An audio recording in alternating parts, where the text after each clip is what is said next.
Thank you for taking an interest in the Minima Protocol. In this short video, we will show you how to quickly and simply install the Minima Protocol on your cloud-based Linux server using our community scripts. The script is in the description of this video.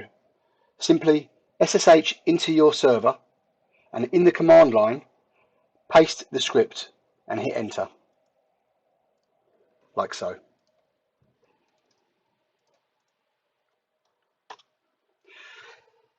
The script will update your server as well as install the Minima Protocol as a background service, a system control service running in the background.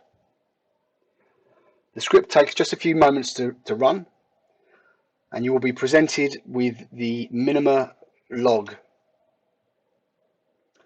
Once you see the Minima logs, you can hit Control-C to exit the logs. You have now set up Minima as a service on your Linux server.